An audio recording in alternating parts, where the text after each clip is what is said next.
Okay, start a garden immediately, and I'm putting up videos where it's going to be helpful to you on how to do it. This is the last depiction, I guess we can call it instructions. This is a conceptual spot of flat land, and we're breaking down the 2 zones in permaculture. Permaculture teaches there are 5 zones, and these are just 2. Basically, we're just going to get into somebody who has a yard. Talk about people who do have a lawn. I'm going to draw just a rectangle here. This is a typical single-family house lawn, and normally they can be all different types of sizes, but let's just go at 160 feet wide by 120 feet long. And we have a house here.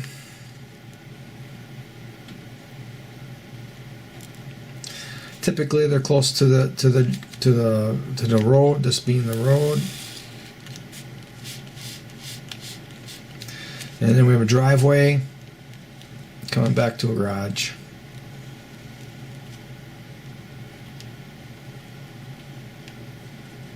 That's typical enough that I think that it's pretty right. Okay, I don't have a yellow pen, but let's talk about the sun. This is the path of the sun. So we're in the northern hemisphere. We're talking about south here, north here, east here, west here. So the sun is coming up on this side, shining brightly on our properties. We can count on the sun is always going to come up in the morning, or we can count on the earth always spinning towards the sun, spinning us towards the sun in the morning and spinning us away from the sun every night. We can count on that. Not a problem there. Okay, so all we have to do is learn how to use it. We can always count on there's going to be prevailing winds, and the one that we want to think about is in the cold wind coming from the north for us in the northern cold climates. We want to think about that when we're putting together our design. Okay, so for now we're going to be dealing with the sun here a little bit, and the location of your house in relationship to the garden that you're going to start. Now we're talking to somebody that hasn't gardened before, and all you have is long grass, and you might have some bushes around the house. If they're not productive bushes, pull them out. Cut them and get the roots out. Okay. Before we get into this, let's talk about the 2 tools that you're going to want to have on hand. The pickaxe, not so much if you have sandy soil, but if you are kind of a weaker person, and if you're on your knees and you have a longer handle on that pickaxe, and you don't even have to put a lot of power in it. You just get it above your head. The axe, you got both hands on your hand, and you swing it down, and that pickaxe goes into the soil goes through the sod very easy. And if you have clay, it'll work into that clay easier than a shovel.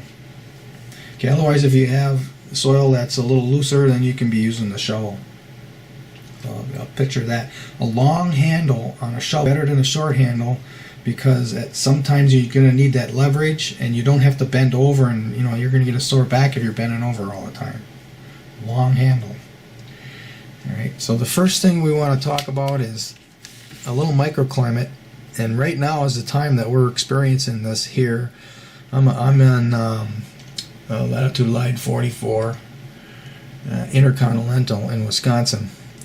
So, and of course everything's going to be different on the 44 line if you're next to an ocean, and the ocean is going to keep things warmer in the winter, cooler in the summer. So everything kind of changes a little bit, but this plan will pretty much work for you other than the timing. So in the front, you're going to get maximum sunlight coming in right here. We got red for sunlight. We got sunlight coming in here, and it's reflecting off the house. And this area right here is going to warm up quickly and unthaw. And there are crops called cold season. They can handle some frost and some freezing. Many of them can go all the way down to 20 degrees F. Okay. Lots of them are sensitive to maybe 28. Or not a lot, a few. But most of them will go all the way down to 20. That temperature will kind of stunt them for a while, but they'll live through it. You'd rather not have it get down to that. If you have some sort of you don't even need some sort of, just take a bed sheet. If you know you're going to have a night that gets down to 20 or down to 25, just put a bed sheet over everything. And that'll be enough. By 10 o'clock, everything will be warmed up and you can take the bed sheet off. That won't hurt the plants at all. I've already done that for a couple days in a row. 2 sheets over the top. And even after 3 days, you pull it off and they're still green, they're still alive, and they respond right away. So this area here is the area you're going to plant first. If you have bushes there, rip them out. You're going to need that spot. We're talking about springtime when there isn't a lot of food available. There isn't as much food available because wintertime we're eating on it.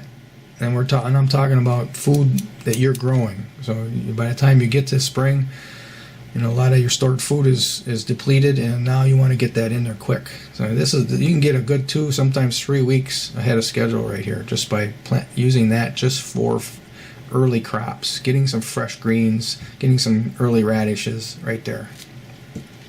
Okay, the next thing that you're going to want to think about installing, and you can look this up on the internet, it's called a herb spiral. You don't really need to do a spiral, but a spiral is a way that you can pack more herbs in a very small spot. You're going to put that right outside your door, right outside your back door. And you want to be growing as many different herbs as you can. Every herb has a different mix of elements, different mix of nutrients, and you want to be adding some herbs to all of your meals for nutrition. Okay, then we're going to come here and we're just going to, let's start with just from the herb spiral alongside the house. We're just going to start easy. So we're just going to take this block and we're going to build 2 beds in here. All right, so this is going to be a path, and this is going to be a path, and this is going to end up being our bed.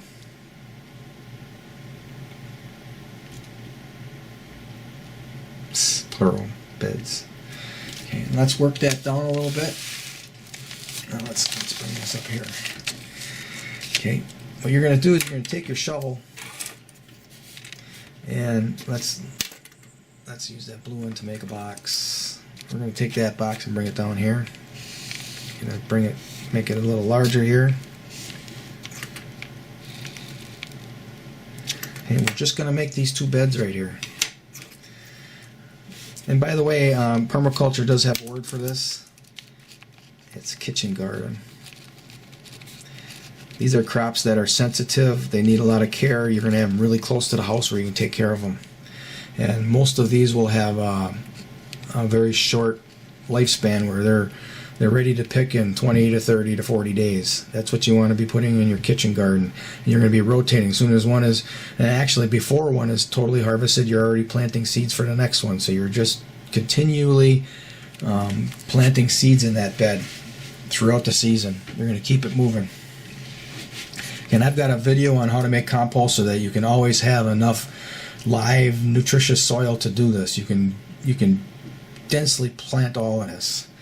So what you're going to do is you're going to take your shovel now and you're going to make a shovel width cut right here. And you're going to do that all the way down. Shovel width cuts all the way down this box. You're going to make a giant cut along this whole bed. You're going to do it on this side and you're going to go up all the way up.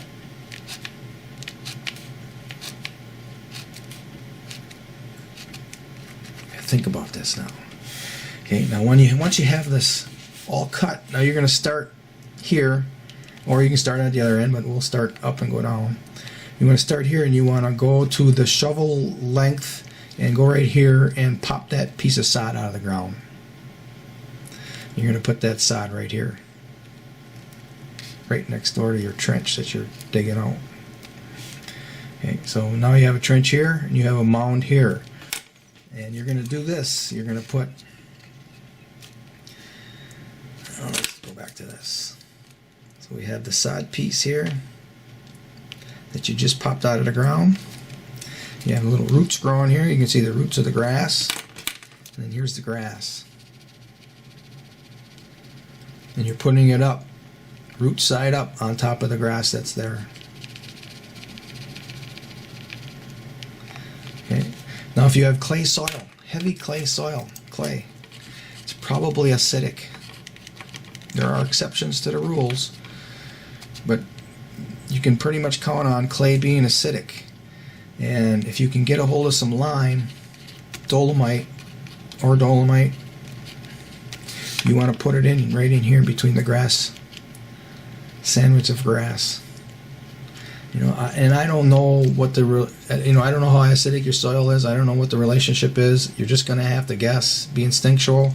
You know, maybe a cup of grass, a cup of lime for every sod, piece of sod. Now, if you have sandy loam soil, you don't have to worry about it, or any type of loam soil. You probably don't have to worry about too much acidity. Now, there are always exceptions. And the way you can find out without doing a test is, you know, you plant brassicas and you plant nightshade in the same bed or in the same spot, same area. If the brassicas grow like crazy, you know you have an alkaline soil. If the brassicas don't grow that great, but the nightshades grow great, you know you have an acidic-based soil. So that's a way you can tell without having to do all these tests. Because I don't know, you know, you might not have any of this stuff, and now with the stores closing, you might not have access to any of the tools to measure acidity or any fertilizer. You won't have access to any of this, maybe. I don't know. Maybe you do, maybe you don't. But here's a way that you can figure it out on your own without any tools. Okay, so now you're doing this whole thing now. Now this entire spot here now is going to be heaped up with sod. And this is a trench, and you're going to have little, you know, all kinds of soil kind of built up in here. So you're going to take that shovel, you're going to come along this way, and you're going to turn all of those loose pieces on top of that mound of grass roots. Okay, so this is going to become a clean trench, and then that's going to be your walking path. All right, and this is next to the house, so you already have a walking path next to your house. That's just level. Okay, and then you're going to do the same thing over here. So now you're going to have another bed here. Next on a house, you want to just do single reach beds, because this is where you're going to be doing your most intense gardening, right next to the house. So this is the trench now, and that's the mound. Okay, I got too much time in this video already, so we'll fill in some blanks again. The next video probably in a couple days. Okay.